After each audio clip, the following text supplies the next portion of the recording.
Welcome to your magical moon message. This is the Peace Dealer. Welcome to Sagittarius season.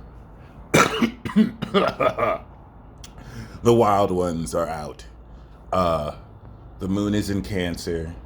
This is emotional contemplation and power. Because there's no such thing as a Cancer energy. Maybe if it was like second house Cancer, fifth house Cancer. There's no such thing as like Gemini energy. There's only Leo energy, Scorpio energy, Aquarius energy, and Taurus energy, because fixed signs are actual energies. It's natural energy, Taurus, cosmic energy, Aquarius, pure energy, Scorpio, and special, or rather solar energy. All right, so like original power, Aries generates natural energy, Taurus, which produces an enlightened magical effect, Gemini. So like there's four effects, there's four energy cores, fixed signs, and then there's four powers, cardinal signs. I thought I would just share that with you. So the vibration of this day is holy ascension. The holy soul, the holy moon in Cancer is having you contemplate your emotions around this change in perception that is stepping you directly into a new life. I had to really, reevaluate, what am I gonna do now with my life now that I don't fap every day and smoke weed every day? Am I gonna actually go out and have a social life? Really? Am I gonna meet new people? I'm gonna actually do stuff with my life? As I think about how preposterous that is, I realize that it opens the door to new opportunities and possibilities. And blah, blah, blah, yada, yada, yada, all that motivational, inspirational shit. Other than that, as you contemplate this change in your perspective, this is going to give you a vision coming into the rest of the year that will very much so adjust the inner feelings about what you're finna do. Because the moon's going to go into Leo, and then you're going to realize that you're a part of this collective drama too. As much as some of you may have not wanted to be. Not the Leos. All the Leos are like, oh no, bitch, we're the main characters. We rehearsed our lines for this shit. Actually, y'all know your lines by heart, so kudos to you. Other than that, I'm just gonna be real. Expect a lot of fuckery. Moon in Cancer is the gaslighting moon transit. It's gonna be opposite Pluto, psychologically manipulative assholes who don't really want to acknowledge the sincerity of how you feel, as long as it'll allow them to manipulate you emotionally. If you don't take your power back from these fools, you're handing your own power in a silver platter. So prepare to kick nuts or, kick ass and take names, but I preferably would suggest you kick nuts, because that hurts so much more. I'm not really joking about this being a kind of shitty day. It's not like bad, it's just challenging, because you have to deal with OPF, other people's feelings. Ew, I know. So disgusting. So disgusting. And it comes with their opinions. Oh my God. So like the square to Chiron opposite of Pluto is just so messy. It's like people not even really listening to each other spout off their Sagittarius philosophies. And then Moon in Cancer is how you feel about your philosophy. Do you really give a fuck about how other people feel about their philosophies? No. Now, the good thing about this transit is that, given that it's an 8th house transit, it's actually transforming your perspective based on your own individual feeling that you can insert into the situation and the perspective that you are sending collectively pertaining to everything that exists, in that you see the sun, but some motherfucker in China also sees the sun, whether it's set or not, and it's just a force that everyone can experience. That's kind of how you want to see collective signs, versus a social interaction where, like, I could be interacting in Chuck E. Cheese, but someone half across the world is asleep, so it's not really collective because it's just local, but the collective pertains to everybody, like mandates that you know damn well are full of shit, but you have to follow because there's no reason. That's why. And so this transit is going to remind you of the revolution of the individual. We went through 2 years, 2020, and we're finishing 2021, of a global collective reset that is not good. A lot of people think that this is bad. Nothing of this is bad.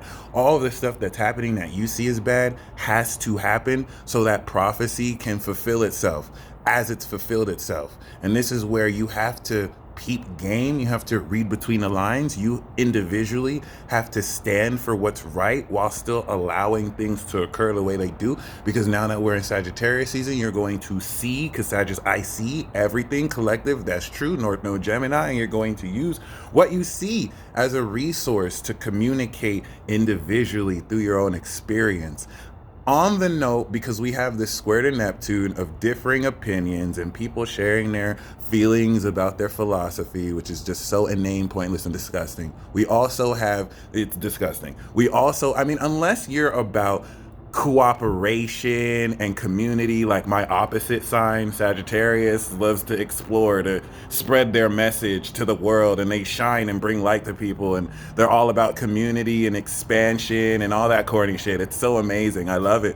Unless you're into that, that's beautiful. If you're Ebenezer, Cap Moon Scrooge like me, bah humbug, bitch. Other than that, this is so very important, because even though the incessant Christmas jingles, think about Christmas jingles, a tradition that we carry on for centuries.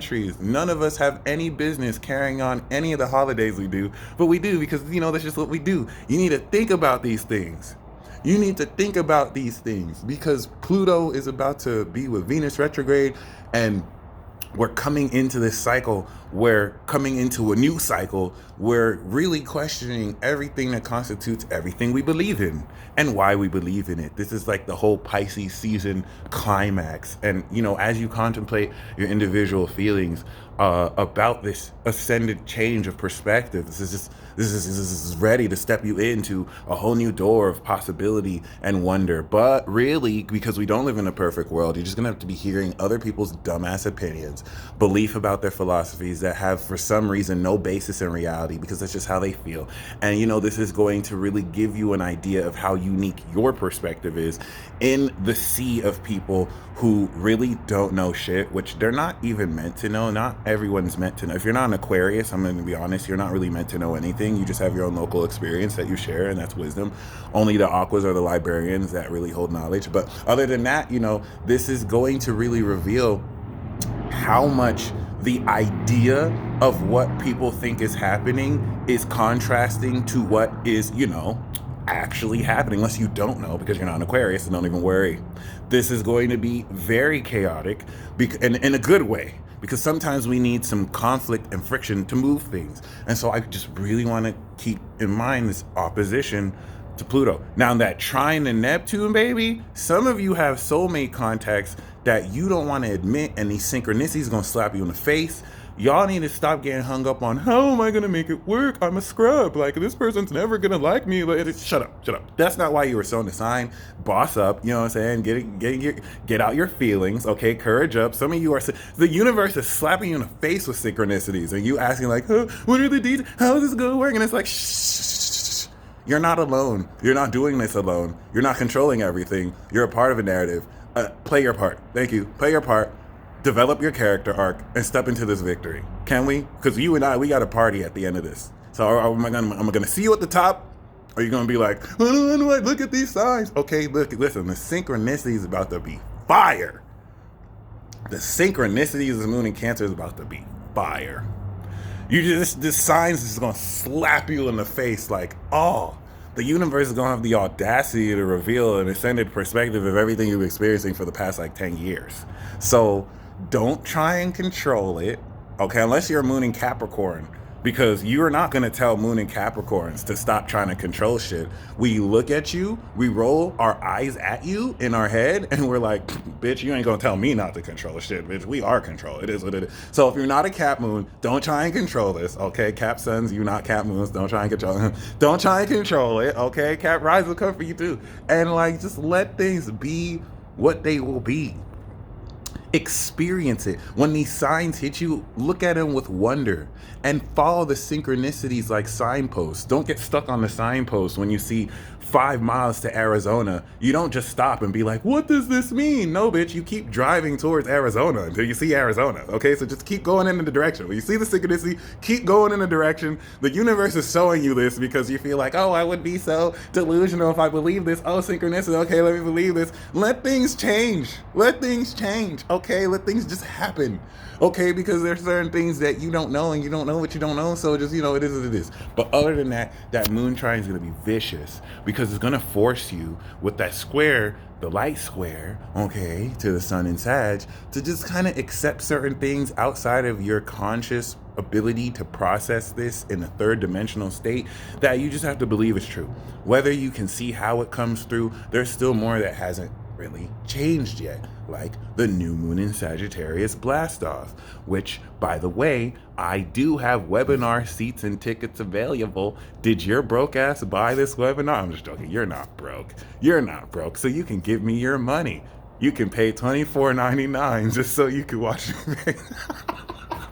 This is not funny. I don't know why you laughing right now. You can support a young up and coming astrologer in these streets, okay? No, but in all seriousness, I'm gonna break the shit down on these transits. Come join me Saturday on the 27th. Link in, or you can purchase this on my website on the events tab. I also still have my sale for those of you who want the reading. Shout out to those of you who've booked. Discount sale going until March 5th. Other than that, the coolest thing about this transit, despite people spouting out the mouth of what they feel, even though we didn't ask them, which is just disgusting, is that you are definitively transforming into how you feel individually into your superpowers. You are going to see, Sun in Sag, how your powers feel, Moon in Cancer.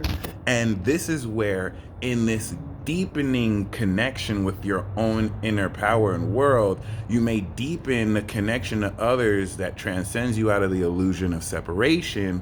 And now different energy signatures may clash with yours, and you don't want to take too personal any projection from other weak bitches, from other energy signatures towards you. Let it be, let it go, I'll never sing that again, and that's it.